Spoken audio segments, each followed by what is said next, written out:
It's time for Toker Talk Radio, the voice of the marijuana nation. What are you people? On dope? Where you can toke. I inhaled frequently.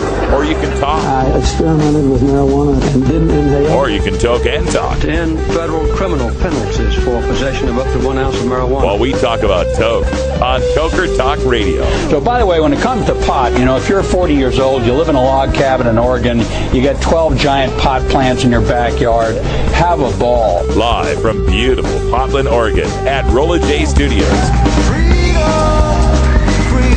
Hey, this is great. Get that cannabis. Plus your calls live at 971-533-7111. They're walking on their pants with their cap on backwards, listening to Enema Man and Snoopy Poop Dog. What's to keep somebody from getting all potted up on weed and then getting behind the wheel? Gateway theory doesn't work. It's a reality. Holland, is it real? Don't tease me. We're locking up people that take a couple of puffs of marijuana, and the next thing you know, they got 10 years. And now, here's your host, the guru of ganja graphics, the sultan of sativa statistics, and the worst nightmare of a reefer-mad prohibitionist. A polite, perspicacious, productive pothead with a propensity for PowerPoint. Radical Russ Belville. Welcome, everybody. It's time for Toker Talk Radio. Come one, come all. Welcome back, my friends, to the show that never ends. Come inside. And enjoy the ride. So I'm glad you could attend. Hey, we are just getting ready for 420, and we hope you're getting ready for 420. Something exciting happening wherever you're at. And remember, that's the thing about 420. Wherever you go, there you are. Yeah, and, if you've got a bag of weed, then, there you are. And we are looking, I'm looking so forward to it because it's like family reunion time when you go to these gigs. We'll get to see Rolla J and Grey Wolf and Lively Libra and Bago Schwago and who else is going? Joshy Dude and his wife and Ganja John will be there and Ganja Wife and those kind of folks. Funny, he sent out a message yesterday saying that his flight got changed from around 5 o'clock and now it's at 7:10. Aha! 7:10 for Ganja John. Ding. That makes sense, doesn't it? So, very funny. Cool. Oh, and Tie Stick. Yep. And there's no reason you couldn't fly out of Oregon with an ounce of weed and land in Colorado with an ounce of weed. Yeah, it's actually kind of interesting the way the TSA acts towards going into and coming out of medical states. Yeah. They really could give a crap less if you're traveling from one medical state to another. It's beautiful. Yeah, it's pretty damn funny. So we'll check that out. It's been that way for a couple of years, too, so. I don't know what's happening with the chat room. We had... It crapped out Did a it couple bounce? Times. Yeah. Somebody said that it crapped once. So sorry about that. Stereotype in the chat room was mentioning that we need to have an Amazon wish list. We do. We actually do. I'll get some buttons programmed for that. If you don't know what that is, Amazon wish list is like you see, you shop around, you're looking around on the internet at cool stuff, and you go, oh, look, that's awfully cool. And you can add it to your Amazon wish list. And then this is something where other people can log on and say, oh, well, I'll buy that for you. I'll buy that for you. It's pretty cool, huh? It's kind of like a wedding registry, except, for 420 radio, basically. I need a ton of shit. Yeah. The Brian the Red Amazon wish list. Yeah. Okay. You can do it, man. You can do it. Absolutely. Let me see. I'll see if I can find the wish list. Yeah. Here's my new wish list. I got to edit the name. We'll call this 420 Radio Equipment Wishes. Put a new pair of shoes on there for me. New pair of shoes for Brian the Red. Anyone can search for and see this list. Share with friends. All right. So let me share it with friends. Okay. Here's the permalink. Okay. It's got an Amazon permalink. I want to give it a Bitly permalink, so that's what we'll do. I'll go give this a Bitly permalink. And isn't this exciting radio? Huh? So here we go. Because I want to give it a Rad Russ link. I prefer them to be Rad Russ, so we'll call it Rad Russ, and we'll call it 420 Wish. 420 Wish. Well, that'll work. All right. So if you go to the Rad Russ 420 Wish, you can buy us stuff. Rad-r.us We'll put this in the chat room right now. /420 wish. 420 capital W with the wish. Oh, capital W with the wish. Capitalization matters. But there you go. If you go to that link, Rad Russ 420 Wish, That'll take you to our 420 Radio Amazon wish list. Was interrupted. No, it wasn't. I was just there. All right. And some things I've got on there so far. A Behringer CT100 cable tester. Oh, God, I want this. Damn. It's got the plugins for XLR, for 1/4 inch, for 1/8 inch, for RCA, any kind of cord, any combination, and little LED lights that'll tell you whether it's a good cord or not, whether it's got a short or not. Oh, so useful. Dude, especially when on the road. Yeah. I mean, come on. You got a headphone amp up there. Headphone amp with 8 headphones. That would be very cool. I already got this one, the mic cables that are color-coded. I love the color-coded mic cables. Rainbow colors. But these are the 50-footers, so that might be new. And those could be for the road. Exactly. And color-coded windscreens to go with the color-coded cables. Oh, no way. Yeah. Oh, and that would be cool. I'll have to get out and find a way to put this on the wish list, but we will have mic flags for the gig, right? The same kind of mic flags that I made, the build them yourselves, cut them out of foam ones. But I actually found the websites that make the real news channel, whatever, mic flags, the plastic ones. Ooh. So we want to get some of those put together as well. And we need to get some shirts put together and some posters. And all that's coming. I've had a few things to have to deal with this past couple of months. But to put it mildly, my whole life has turned into a country album, man. Yeah. Shit happens. Yeah. That's all right, though. We got 420 Radio. Yeah. What else do I need? I got 420 Radio, and I got you listening to 420 Radio, and I appreciate that so much. And we will just keep doing this and making it better for all of us. It'll be a lot of fun. Well, we'll keep doing it and having fun. That's right. We're going to take a break right now because I got a little bit of dry mouth, and when we come back, a few extra stories that fell through the cracks, and I got a couple things to say to Gil Kurlikowski. So stick around.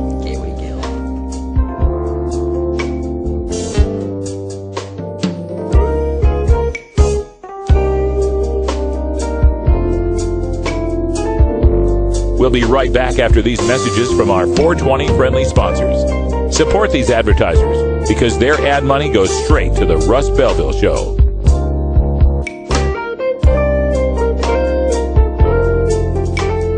You're tuned into the Russ Belville Show, the voice of the marijuana nation.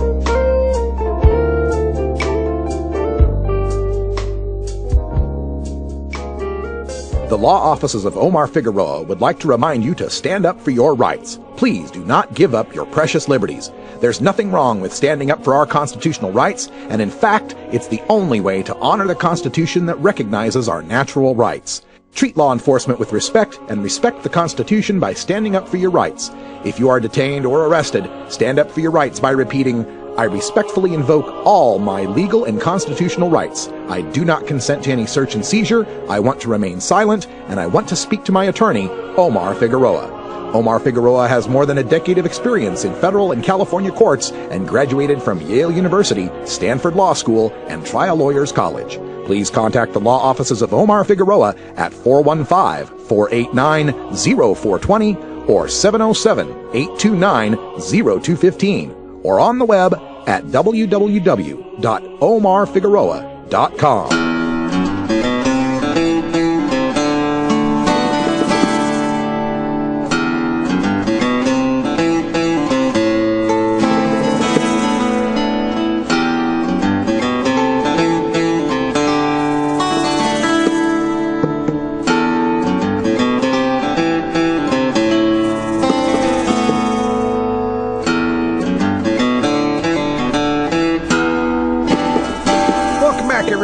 After the hour, you're listening to Toker Talk Radio on 420radio.org. I'm Radical Russ, and sitting here smoking hash is Brian the Red.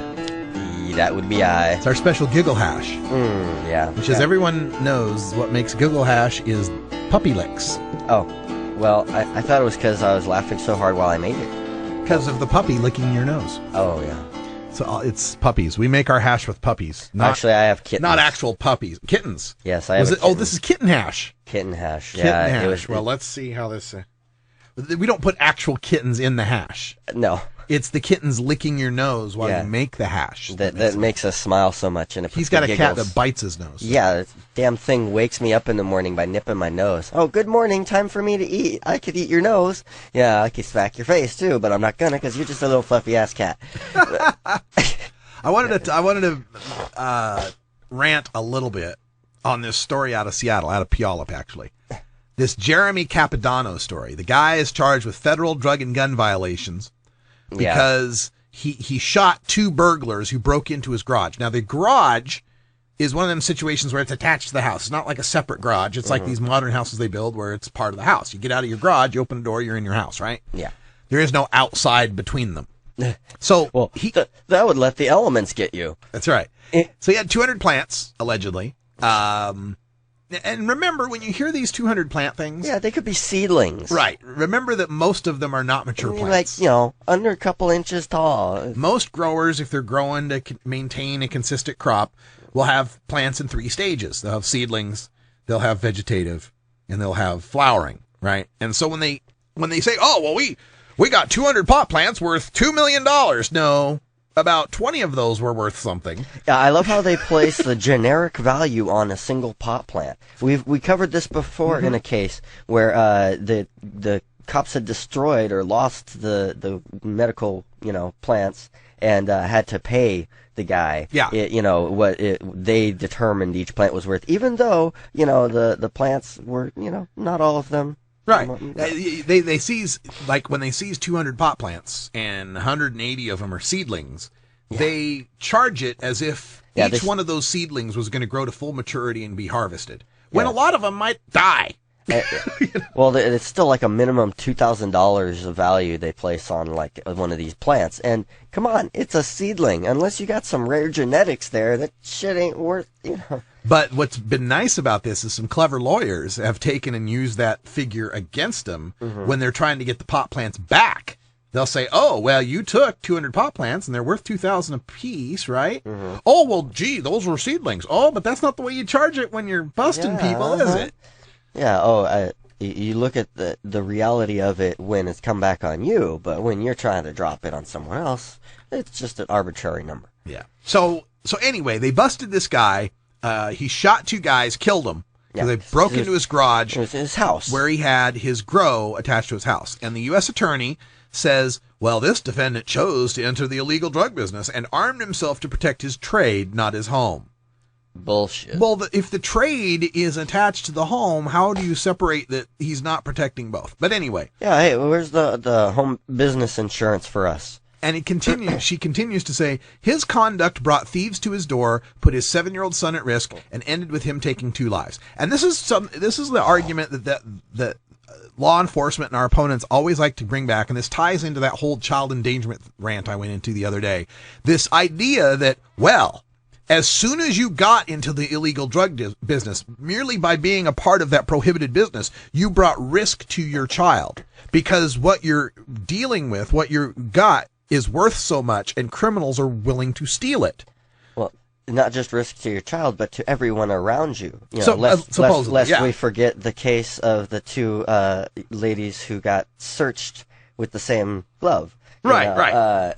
So they want to say that expected it because you were dealing in this illegal business. You should have expected that bad things were going to happen because you're doing bad things. What? Right. Just like it was like the Texas strip search where they said, well, this is but somebody has pot. Yeah, somebody that is a daily pot smoker, in that car. So you should expect this. Right. Okay. Thank you, officer. So this is what I want to attack: is this idea that his conduct brought thieves to his door, put his 7-year-old son at risk, and ended with him taking 2 lives. Now, let's say that instead of a 200 plant marijuana grow, in his garage instead he has a metal shop. He's got a day job, but he's also a welder. He's got a pipe bender, Sure, he's a welder. Let's say he's and I've got relatives like this who in fact my grandpa was like this. Tradesman had a garage and built all sorts of crap with, he'd take like horseshoes. Not crap, useful things. No, he'd take like horseshoes and railroad spikes and weld them to make a cowboy, right? He'd make art and stuff with it, right? Yeah. So let's say Instead of the pot grow in your garage, you've got this metal shop where you like to do your little hobby. And you sell some of your art. You make some of your metal art, and it's worth a lot of money. You sell that. And a couple of tweakers bust in to try to steal copper out of your place. You got a stash of copper. They bust in to try to steal that and take it to the metal shop there. And you catch them and you shoot them dead. Do you think the U.S. attorney would say, well, his conduct brought thieves to his door, put his 7-year-old son at risk, and ended with him taking 2 lives? No, they would have said, well, here's someone who has a hobby. Here's someone who's making some money on the side with his hobby and got, broken into, got burgled, right? Had bad guys show up at his door, and with his Second Amendment right to defend himself in his home, and I'm not going to go off on a Second Amendment rant, but I will just say that is the current status of the law under the Heller decision, is we have a Second Amendment right to keep and bear arms to protect ourselves in our homes. Read Antonin Scalia's take on that. But anyway, given that that's our right, this guy was well within his rights to defend his home and his trade, his hobby, whatever you want to call it, that was in the adjoining garage, except that it's a pot plant. Yeah. If it was a metal shop, that would be the argument. If it was a metal shop, we'd say this guy was, Second Amendment rights. He was defending his home. He was defending his 7-year-old. We would place the blame on the tweakers, the thieves who were coming in to bust the copper, get the copper. Only with a marijuana grow is it the fault of the guy growing it that the thieves came into the house. Yeah. You should have expected, to get shot at and, have people breaking in and the police to fuck with you, because you chose to do something that our government doesn't like. And yet, the danger or the risk the person places themselves at for growing marijuana is no greater danger than someone who, say, buys an expensive sports car and keeps it in that garage. Guy's got a Lamborghini, drives in every day with his Lamborghini. Everybody sees it parking it in his garage. Let's say 2 guys show up and jack the Lamborghini. Do we say his conduct brought thieves to his door? He never should have had that expensive a car. He was putting his 7-year-old son at risk. Yeah, or guy's got a garage band or something, and all the equipment's stored at their place, and they play with the thing open. They play with the door open all the time, so everybody can see it. They're going to say that that's putting your child at risk. How could you store thousands of dollars worth of musical equipment in your garage? Yeah, you should have expected people to come in and do this sooner. Yeah. I mean, you're surprised it didn't, happen already, Like, fuck. But of course, the closing in the story tells you all the story you need to know. The government seized about 200 pot plants, along with the pistol and 4 other firearms. Prosecutors also said they plan to seek forfeiture of his home, plus another home in Kent, and 2 vehicles. That is where it comes down to, folks. Cash money. Yeah. If he had a metal shop, or, some other hobby thing, and, then they wouldn't be trying to prosecute. They would have said, oh, good job for, getting those burglars. They shouldn't have been doing that. You have a good day, sir. And they'd be on their frickin' way. There might have been, when you shoot and kill someone, there might have been an investigation. Was it self-defense? Inquiry. There'd been an inquiry, right? Yeah. But likely, yes. He'd have probably been, you're defending your home. You're defending your 7-year-old. The thieves are the people to blame. Yeah, the thieves should be the people to blame, not the person. Now, I will add, nobody should be shot and killed over pot. No, that's just messed up. But nobody should be threatening somebody else's life over pot by breaking into their house. There we go. And we don't. Nothing in this story says whether or not the guys breaking in were armed either. Yeah. So we don't know. And, yeah, they could have been armed. Once you step into a man's house, and rippers, they're usually armed. Yeah. Once you step into a man's house with ill intent, I'm usually of the you are innocent until proven guilty, mind here, we got to have at least one place left where there's some sanctity to our privacy. And I suppose, the home has got to be it. But apparently not even your garage that's attached to your home, if there happens to be pot in it, according to U.S. Attorney Jenny Durkin. Oh, and your other homes that, probably don't even have pot in them. Yeah. You get to lose those too. Yeah. Because weed is bad. And, you should have expected to lose your homes because, you probably bought them with drug money. We can't prove it, but, you know. It was likely. Just like they took Daisy Bram's 12-year-old used car because they thought it was bought through drug proceeds. What, 12 years ago when she was 16? How old is she anyway? She's not that old. Oh, it's just freaking ridiculous. Hey, you know? It's 420. And that's the last 420 you're going to be here on until the West 420. Yeah. Until they celebrate 420 on 420, this is the 420, so smoke it up. Oh, have you ever met that funny reefer man? A reefer man. Have you ever met that funny reefer man? A reefer man. If he said he swam to China, he would sell you South Carolina. Then you know you're talking to that reefer man.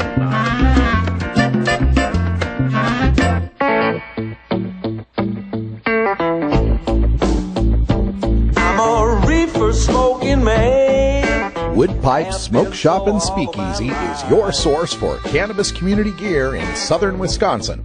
Owners Brian and Tammy Wood are located in Kendall, just outside of Madison, and they've got everything for the smoking enthusiast, including a full assortment of pipes, water pipes, hookahs, bubblers, one-hitters, and so much more. They're open noon to 8 p.m. Monday through Saturday and can help you with your detoxification therapies as well. Call 608-466-7473 or email woodpipes@yahoo.com for more information. That's 608-466-7473 or email woodpipes@yahoo.com. And as always, go pack go.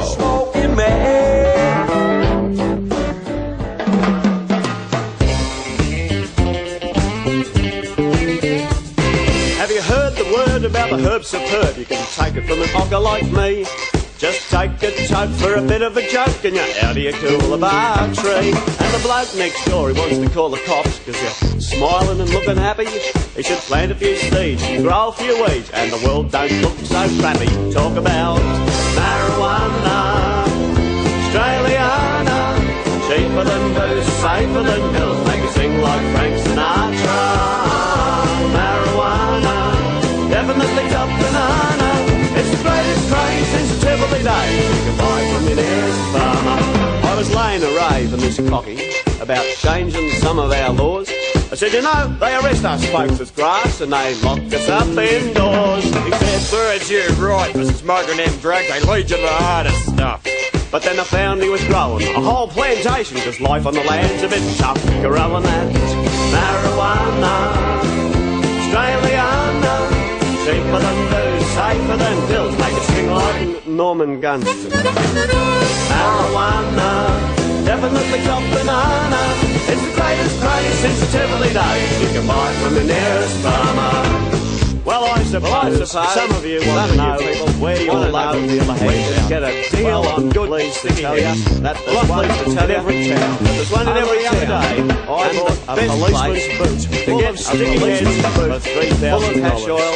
Yes, folks, is from to go to Darwin, to the local on my beach, yes, from Hobart to Darwin, all breeder with on, to Lebanese wherever the police helicopter, your backyard, into your backyard, even the dogs in the street, no, the drug squad, they have the beds, they pinch from the people they bust, and they'll sell you some for a bloody great profit, but you can't find one you can trust. And apart from that, all the doctors, they got to keep up the country's tax.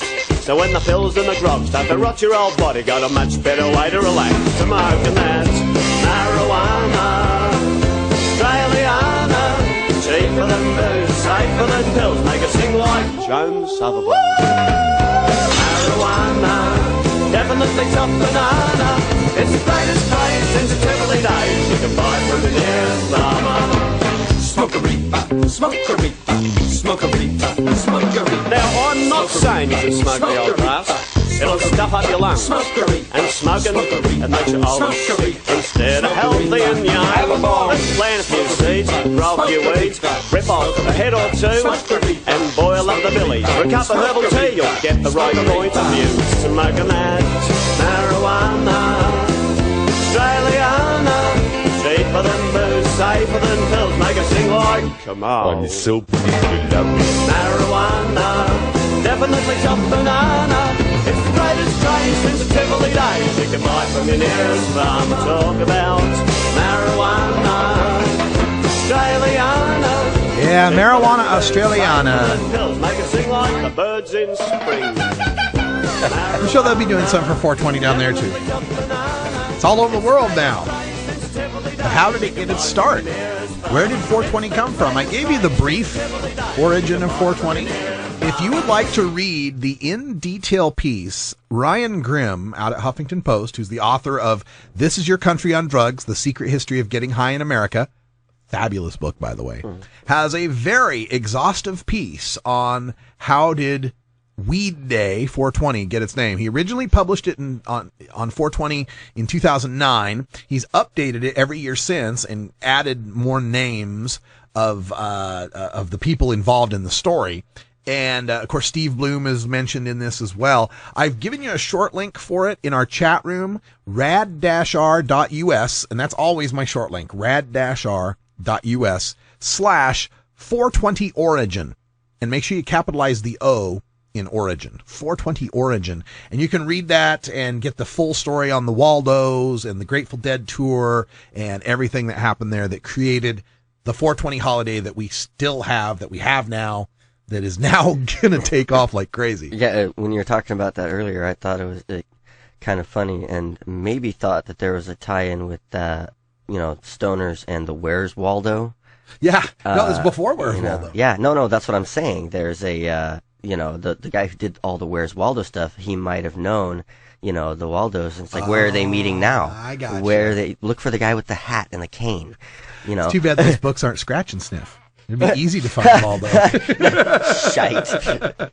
That's just wrong. Oh, yeah. So there's also on Huffington Post a big print up of what's happening in Denver with the Cannabis Cup and everything that's going on. So you can check that out. Also includes the History of 420 video with Huffington Post's Ryan Grimm and Lucia Graves. And if you haven't checked out the Huffington Post's marijuana section, it's a great section for getting the latest stories. HuffingtonPost.com/news/marijuana. And that's whenever I have a blog post that hits Huffington Post, that's where it'll show up as well.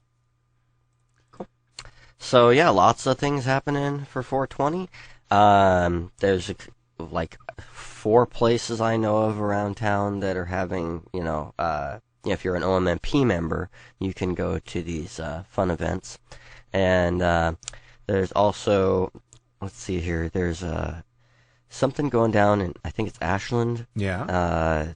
Outpost will be playing down there. The 420 Southern Oregon Mashup, I think is what it's called. So check that out if you're down in Southern Oregon this weekend.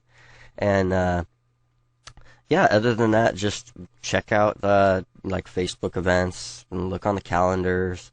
Check your local paper, Look on street polls on the corner, Oh, yeah, there's, let's see here.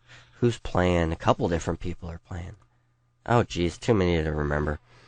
Now, there's a few other pieces of news that I wanted to just briefly go over. First one's coming out of Seattle Times, and it's interesting what counts as news. Eric Holder, the Attorney General, says, when it comes to these, because, we've been waiting to find out, what is the federal government going to do about Washington and Colorado? Hey, 2 states just legalized. What are you going to do about it, huh? What you going to do, huh? Huh? And so far, we've heard nothing. They're just sitting on their hands. The only line we get out of them is, well, the federal government still has the authority and duty to enforce the Controlled Substances Act. Right, like you did before. So thanks. What are you going to do? No, that's the saying. Thanks. That I see that as their statement. So here's the latest from Attorney General Eric Holder. This is what he told Congress on Thursday. When it comes to these marijuana initiatives, I think among the kind of things we will have to consider is the impact on children. Oh, what about the children? It's always about the children. God, I'm getting tired of saying that. It's so stupid. I mean, come on. When I was growing up, we didn't have to have all these warning labels and crap on stuff because we weren't idiots. We know better. And our parents told us about things that could be harmful. What, they don't do that these days? I don't know. Holder also said, we are certainly going to enforce federal law. Oh, well, okay. I would hope that they're going to do their job, but it's not an answer. Yeah, it's so vague. It's like, well, we're going to do what we're doing. Currently, federal law says the possession of even one joint is a misdemeanor worthy of up to 5 years in jail and a $1,000 fine. Mm-hmm. Are you going to enforce that federal law? You haven't been enforcing that one. Even when marijuana was illegal in all 50 states, pretty much the DEA didn't go and bust someone who was smoking a joint. That was left to the local cops and the state cops. So are you still not going to enforce that one? I mean, really, any answer would be good here. Because it's currently legal in Washington and Colorado for adults 21 and over to be holding an ounce, which is against federal law. Are you going to enforce that federal law? You haven't been. Are you going to start? Or are you just going to keep doing what you're doing and let us kind of slide on that one? That's all. We just want to know. Maybe they're waiting till 420 and then they're just going to descend on Denver. Oh, yeah. Big fucking federal SWAT teams coming in, National Guard and all that. Well, they know that people aren't going to really fight back much. That's true. I mean, we're not pacifists or anything, but we don't like violence, unless you try and take our shit. Representative Andy Harris, a Republican from Maryland, said that the president didn't take a position on the initiatives and urged the Justice Department to do so. Harris, a physician, said, quote, "Your department could choose to attempt to overturn those laws. That would send a message to America's youth that marijuana is not a safe drug. Kids need clear messages, and I'm afraid we're not sending them one." I think I remember that when you made that statement. That was because funny. Children are dying from drugs. It is a scourge. Can you give me a general idea of when that decision's going to be made? Holder would only say, as quick as we can. Children are dying from prescription drugs that are being prescribed to them by idiot doctors. And what are we doing about that? And I love the idea that our laws must send messages to children. That's how we must legislate. Yeah, I thought that most laws were for people over 18, and then it was for those people who were over 18 who had the authority over the under 18 people to impose their own set of structure on those under 18 in their custody. Somehow, maybe it's something got changed in the last 20, 30 years. I don't know. Well, here's what bothers me about the whole let's send a message to the children. Yeah. Is, all right, so we're going to send a message to the children. We're going to make marijuana illegal. We're going to demonize it to send a message to the children that marijuana is bad and you should never use it. In the meantime, we're going to cut their band and cut their choir and cut their all their extracurricular activities and make them go through metal detectors, and we're going to isolate them, put them in standardized testing. We're going to all these things. These don't send a message to the children. I would think the adults could have voted to pass some laws to get more money to fix the crumbling roof and the leaks in our school. But instead, they chose to let bankers have bonuses and bailouts. Does that send a message to the children? Mm-hmm. Only when it comes to marijuana, it seems, do our public policies have to send some sort of beneficial message to the children. Yeah, so what message are they really trying to send?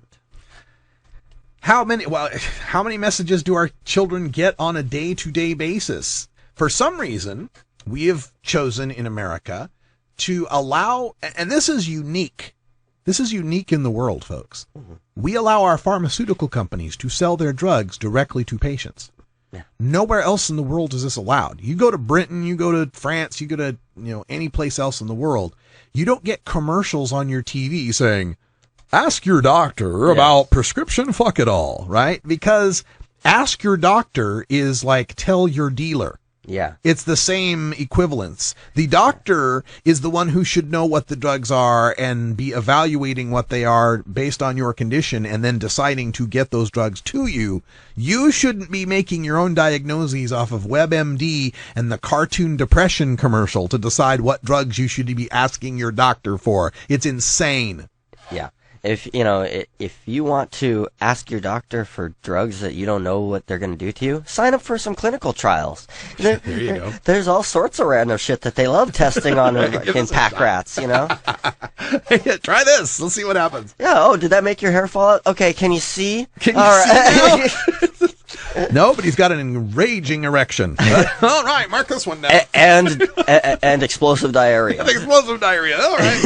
I think we can get around that, though. Yeah. Well, we'll just put that in the subtext of the commercial at the very end. And explosive diarrhea. May cause explosive diarrhea and fatal events. Yeah. I love that. Fatal episodes. Yeah, that's fatal what I heard episodes. on. Oh, may cause fatal episodes. What? How is that plural? Or check this out. An unsafe drop in blood pressure. It's like, what? What? Why the hell would I ask my doctor to give me something that's going to kill me? Is there a safe drop in blood pressure? They've got a range for this? I guess they must. I just don't understand fatal episodes. I don't know how that's plural. Here, you want to see a safe drop in blood pressure? I got it right here. There you go. There's your safe blood. Oh, it's crazy. But the message to the children thing is one of the most frustrating aspects of the drug warriors playbook, because it seems to be message to the children only works for pot and other drugs. It doesn't even work. Message for children doesn't even work for alcohol. The message for the children doesn't work for prescriptions when, half of the kids nowadays going to a therapist, and saying, hey, I'm not feeling cool all the time. What can you do? And they'll be like, well, we can write you a prescription for this or this or this. And first we're going to start you off on this. And after a few weeks of taking that, if you're not feeling better, then we're going to take you off of that and we're going to put you on something else. Yes. And I've seen this happen to people, and they get screwed up in between. And you got no clue what those chemicals are doing to your brain. It's like I tried something one time that, a doctor gave me because I had a seizure on the bus, and they said, oh, it wasn't a seizure, you just had like an overload of some kind of neurotransmitter, and because of all the stress and bad diet and things. So they tried to give me this shit, that ended with Doan or something, or Own or Bone or some fucking thing. Pone, I don't know. And I tried one of those things, and for like 3 days I'm a very spiritual person, and I couldn't sense the energy of the things around me, and that was scary fucking shit. Sent you off to the world. Yeah, that was scary shit. So here's how they do that, 40 years ago. Here's how that conversation goes 4 or 5 decades ago. Yeah. I'm a teenager. I'm depressed a lot. I have trouble with this or that. I can't this or that, this or this. Get up, go outside, get yourself a job. Yeah. Shake it off. Yeah, you're a teenager. Of course you're depressed. Look at you, for God's sake. You're all gangly and pimply. This shall pass. Well, either it will go away. Or you go the other route where, they have you talk to somebody and you figure out exactly why, what's at the base of your emotional state, why. But that doesn't sell pills. Well, but sell no pills. That's what I'm saying. 20, 30 years, I'm saying years back, before we were controlled by commercials for pharmaceuticals, popping up on sidebars. Yeah, it's sad, folks. It's sad. Back in the day when they used to cure stuff. I miss the day. Man. Bring back the day. Yeah. When was the day? Actually, the day was May 17th, 1974. Oh, no. Whenever someone is asking about back in the day, May 17th, 1974. It's a safe bet. A lot of people don't know that. Good year for cars. Gonna take a break.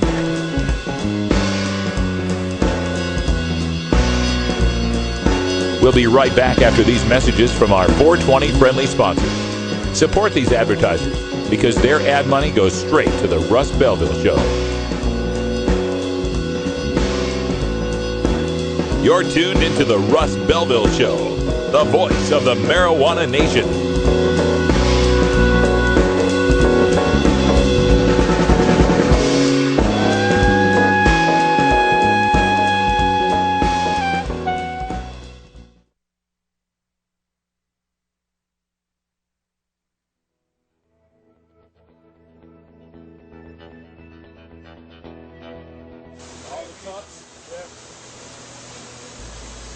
Since medical marijuana became legal in Colorado, Marisol Therapeutics has been one of the most successful dispensaries in the state, caring for thousands of patients Marisol produces terrific medicine in their greenhouses and in their outdoor gardens.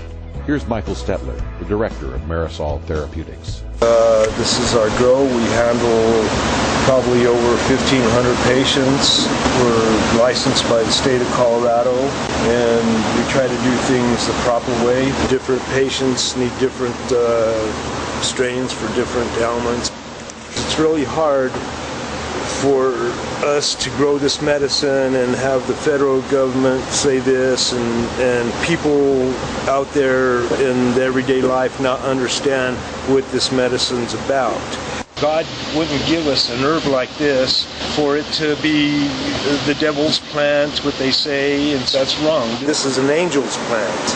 This does good for human beings. It's never killed nobody in its entire existence. It's time that we quit witch hunting this plant and, we take it into our knowledge and do good like the fathers did. Bless this plant and let that plant teach us.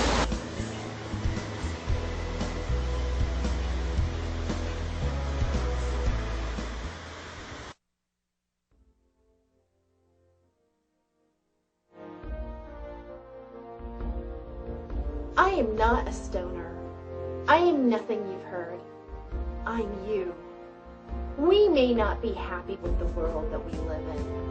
Politicians who believe in criminalization, making deals with big pharma, and trading big money behind the scenes is not a way to stay in office.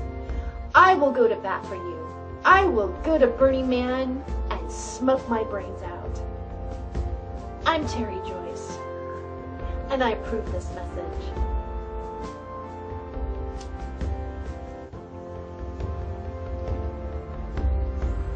I'm you.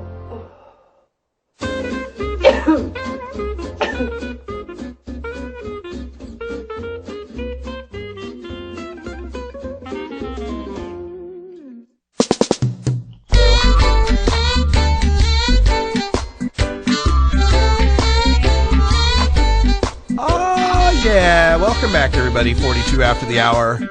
Herb is the healing. This is Israel Vibrations. It's written right here. It's absolutely clear that ganja herb is the healing of the nation. So don't have no fear and always be here. It will be here for no generation. Yeah. Herb is definitely the healing of the nation of Canada. That would be Bob Herb. Literally, the guy's name is Bob Herb. I know. That's now it's just great. E-R-B. It's not H-E-R-B. Yeah, but still. E-R-B. Bob Herb wins $25 million in the lottery, and he's dedicating $1 million of it to marijuana legalization in the nation of Canada. We need more people. I don't. Well, now there's another reason why we can say we love the herb. We love the herb. Yeah, we love the herb. Way to go, Bob Herb. Go Thank herb. you. Oh, man. Welcome back. It's Toker Talk Radio. Our phone lines are open at 971-533-7111. Yeah, so if you have an event happening on 420 that you want to, announce, we've got listeners all over the world, Right. So doesn't matter where you're at, call in, promote your event. But most of them are guys. Yeah, unfortunately. 82%. What can we do to get more women in here? We need to have a woman on the show, I think. I think that's what we need. Stevie Kicks, that, was a really Stevie great Kicks show. should be on the show. Maybe we should. Kicks, that's Kicks with one more X than a breakfast cereal, one less X than a porn star. So, yeah. I love that. All right, so before we went to break, I mentioned about the day. Oh, yeah. When people say back in the day, what day are they talking about? And I said May 17th, 1974. I might be wrong. Yeah. That might not be the day. I think it was after that. You think? Because guess what happened on May 17th, 1974? Let's see. There was an invention of a breakfast cereal. Yes. It's when they invented Captain Crunch. No. Yeah. It was invented by Captain Hook, I would like to know that. But no, on May 17th, 1974 was one of the largest police shootouts in history. The Los Angeles Police Department raided the house in Compton where a terrorist group known as the Symbionese Liberation Army were hiding out. Now, if that rings a bell, how about this? Patty Hearst. If you remember the kidnapping of Patty Hearst. Now, Patty Hearst, Hearst Family Publishing. Yeah. Hearst as in Randolph Hearst. Yeah. William Randolph Hearst, who was one of the yellow journalists who helped to get marijuana made illegal. Yeah, interesting how it all ties together. Marijuana tie-in. Ding, ding, ding. So Patty Hearst was kidnapped by the Symbionese Liberation Army, and from her kidnapping is when they came up with, I don't know if it was her kidnapping that led to the term, but Stockholm Syndrome. Yeah, that's basically, I was going to bring that up too, where you start to sympathize with your captors, and then you start to capitulate with them, and maybe even help them in some kind of terrorist activities. Now, in this shootout, the Patty Hearst wasn't there. She was in hiding out in a motel room near Disneyland. But they shot out with the LAPD had 500 men siege. It was a 500-man siege on the Compton home. The SLA, the house burned down. They think a tear gas canister may have burned the house down. But they said over the raid, the LAPD shot an estimated 1,200 rounds of ammunition. Whoa. 1,200 rounds. And how many people were injured? Or 6. 1,200 rounds they shot to go after 6 people. Donald DeFreeze, the leader, and 5 others. But yeah, 6 members of the SLA shot back. So even back in the day, they were using way too much ammo for their enforcement of the law. Tear gas containers thrown into the hideout started to fire, but the SLA refused to surrender. Autopsy results showed that they continued to fire back even as smoke and flames were searing their lungs. They clearly chose suicide and martyrdom over jail. Randolph Hearst, Patty's father, remarked that the massive attack had turned dingbats into martyrs. Patty Hearst was put on trial for armed robbery and convicted, despite her claim that she had been coerced through repeated rape, isolation, and brainwashing into joining the SLA. Yeah. She was convicted and sent to prison, but President Carter commuted her sentence after she had served only 2 years and was pardoned by President Clinton in January of 2001. So that's your day in history today, the LAPD raid of May 17th, 1974, which I had no idea. I was just pulling a date out of a hat, really, and I happened to go on to one of the biggest raids ever in the history of the LAPD. So that was kind of interesting that happened. Sometimes the way this show gets put together, you never can tell what's going to turn up here. But I do know what's turning up for our next segment. That's right, it's time again. That's right. It's time for Raid of the Day. Raid of the Day features accounts of police raids by Radley Balco for his book, Rise of the Warrior Cop, The Militarization of America's Police Forces. And now it's time for Raid of the Day. On March 31st, 2004, 6 officers toting riot shields and military-style weapons rapped on the door to the Brooklyn apartment of 84-year-old Martin Goldberg and his wife Leona, aged 82. When Goldberg opened the door, police stormed the apartment, pushing Mr. Goldberg aside and ordering him to the floor. They charged in like an army, Goldberg said, a decorated World War II veteran. They knocked pictures off the wall. The police had the wrong apartment. The investigation veered off course 10 days earlier when an informant pointed police to one of 2 housing project buildings as the home of a drug dealer. The cops just stormed the wrong building. Shortly after the raid, Leona Goldberg was hospitalized with an irregular heartbeat. It was terrible. It was the most frightening experience of my life. I thought it was a terrorist attack, Mrs. Goldberg told the New York Post. An NYPD officer later told the paper, quote, "Obviously there was a breakdown in communication. These were relatively inexperienced officers, and they may have been less than vigilant." This has been your Raid of the Day! Oh, did you hear though? They may have been less than vigilant. Just a little less than vigilant. But it's not confirmed. They just may have. What? 84 years old. Decorated veteran. 82-year-old wife. Get on the floor! We are the SWAT cops coming in for a pot raid. What? You don't have any pot? Oh, you don't even know what a pot plant looks like? Yeah, really? Probably not. Probably not. not. It's okay. Just stay handcuffed there for a couple minutes, and we'll get this sorted out. And this goes on every day in America, folks. Every day we got cops in riot shields and bulletproof vests with body armor, helmets and Kevlar and automatic weapons and flashbang grenades and tear gas grenades and armored vehicles. Yeah, battering rams on the end of a tank-looking vehicle. Yeah. Come busting through your door, and then flooded with 12, 15 SWAT guys all pointing guns at your family, and, oh, God forbid if you have an animal, That cat was threatening me. It hissed. Yeah, really. And I was telling some stories to my parents when I was back in Idaho 3 weeks ago.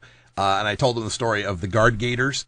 Oh, yeah. Dad was watching something on the Nat Geo or something about, it wasn't about gators. It was about jaguars, actually.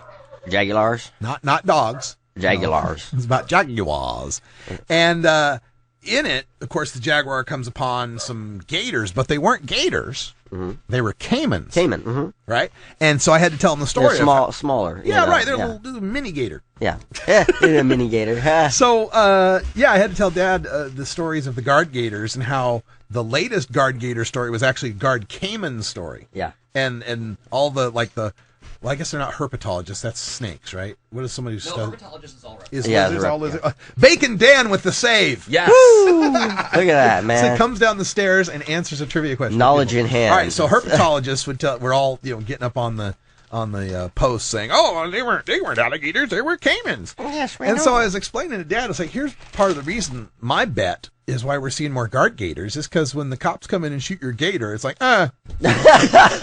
Well, and also, a caiman's actually going to be more dangerous than a gator. Oh, they do. They're smaller, they're more maneuverable, and they snap. And they're much more aggressive. Yeah. Really? Yes. A caiman will actually chase you down. Yeah, gators, and crocs, a lot of them, they're just docile, big ass. Yeah, you grab them underneath the throat, and you can actually make them go to sleep. Yeah.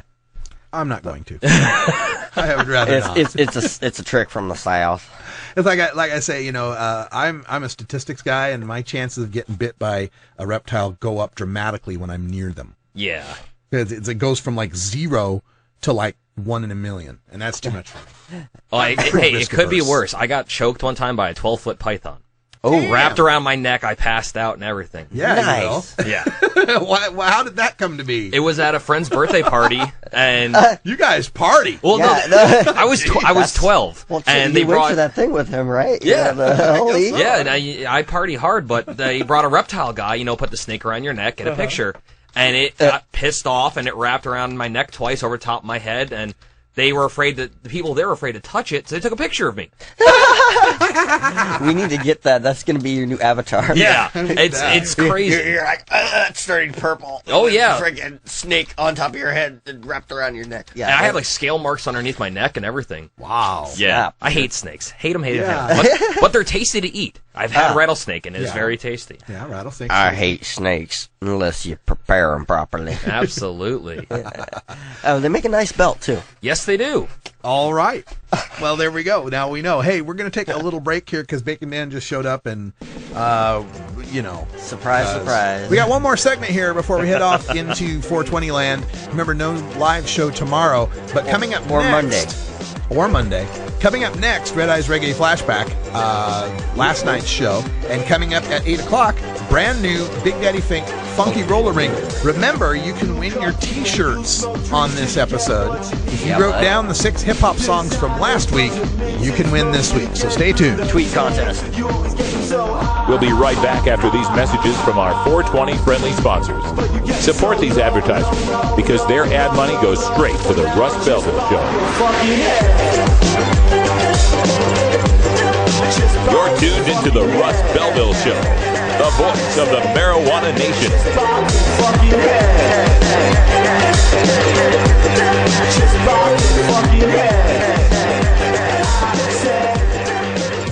My girlfriend thinks that I smoke too much pot, which is crazy because I think, on the other hand, that I don't smoke enough pot, because if I did, I would be finished, and I'm not. Look. We all have our vices in life, you know. I like to smoke a little weed. She likes to feed the baby. Different strokes for different folks, I say, huh? I'm like, look, get off my back. Isn't that your baby crying? Sorry, our baby. Blow a little weed on it, it'll sleep. Don't hiss, I'm just kidding. Like, I really have a girlfriend. Just a baby, it's weird. This is preeminently the time to speak the truth, the whole truth, frankly and boldly. Nor need we shrink from honestly facing conditions in our country today. This great nation will endure as it has endured, will revive and will prosper. So first of all right, that's some music from Echo Movement, I Know Why, and welcome back to Toker Talk Radio, where Bacon Dan has joined us all of a sudden, just appeared out of nowhere. I'm good like that. What can I say? Very cool. Actually, that happens a lot on this show with many of our guests. They just kind of... Welcome. Yeah, hello. Okay, bye-bye. So, a couple things. Tonight, Cousin Kenny's got a gig at the Red Lion Riverside over by the Vancouver Bridge, Interstate Bridge there. Oh, nice. 8 o'clock. Is it the disco band, Kenny? Is it the, I don't know. He's like in 5 bands now. They're going to play some fun. So we'll find out what that is. So we might head out there tonight. That'd be something fun to do. Yeah. When are you leaving? I leave tomorrow, like 5 o'clock or so. Nice. So I got plenty of time to pack and everything. A couple quick notes. Representative Steve Cohen of Tennessee, one of our favorite reps in the U.S. Congress, has introduced a bill that calls for a marijuana commission to look at federal decriminalization, taxation, and regulation. Very nice. So marijuana commission, that's good. How are they going to deal with the states that have legalized and so forth? Keep on going, Cohen. And another story, I do a lot of stories about mixed martial arts, about the fighters who get busted for pot, because it's in their system. Well, a referee, Josh Rosenthal, Big Josh, pleads guilty in a major marijuana bust, had a facility in Oakland, large-scale production and distribution facility in Oakland with over 1,000 plants. I think it was like 1,600 plants. Yep. Street value of $6 million, recommending 37 months in jail, 5 years probation, during which he would be subject to random searches. He's refereed in the Ultimate Fighting Championships, all these things, and now going to be in jail for about 3 years and a month. Yep. Another 5 years of probation. No wonder all those MMA fighters were coming up dirty. Yeah. They were smoking out with Makes the, you wonder where they were getting it from, huh? Yeah, he's going like, I want a clean fight, and I'll give you your weed after. Yeah. That's how they did it. Yep, we'll be clean during the fight, but then we're going to smoke our brains out. Yeah, and that made front page news on Yahoo this morning. Kenny says the gig is just all the cool musicians jamming. It's just a jam session tonight, and I can play if I want. So, oh man, so I'll take the bass down. Sure, I'll do that. That'll be fun. Let's get out of the house. One last night to rock it before 420. Yeah, I don't know how I'm going to get there unless you're going. You want to go? I'll go. All right, he'll go. I got a ride now. It's all worked out. Fantastic. Oh, Kenny was planning that earlier. He said, "Dan, you busy tonight?" Oh, nice, nice. Well, I just want to say, Russ, I hope you have a very good time in Denver. I saw the pictures of all the snow there. Mm-hmm. So I hope you have a very good time. Keep your eyes peeled for anything bacon-related. Okay. Find yourself an ice bong. Yes. Ice bong would be good. And I hope everybody has a very good 420. Anybody who's in the Portland area, remember Bridgetown Comedy Festival is here this weekend. That's right. Reggie Watts will be there performing. That's right. And so will Ron Funches. Yes, Ron will be there as well on Saturday night. I think he's on Sunday. Was he on Sunday? Yeah, okay. He's on Sunday. So yes, definitely check that out. If you can't be in the Portland area, Rob Zombie's new movie opens up tomorrow. And he's got a brand new song out called Dead City Radio, New Lords of Supertown. And throughout the whole video, he's smoking a giant spliff. Awesome. Check it out. All right. Well, that's all the time we got here. No show tomorrow. I will talk to you again next noon Mountain Time. That's 11 Pacific at the Extos Center for the High Times Cannabis Cup. So for Bacon Dan and Brian the Red, I'm Radical Russ. Thanks for joining us. And until next time, take care of each other, Tokers. This is the Russ Belville Show. The Russ Belville Show is blogging and podcasting daily at RadicalRuss.com. Red Eyes Reggae Flashback is next, and coming up at 8 o'clock Pacific, a new edition of Big Daddy Fink's funky roller rink. Thanks, everybody. Have a happy 420. You take a seed, you plant it, you grow it, you dry it, you roll it, you smoke it, and it goes down smooth.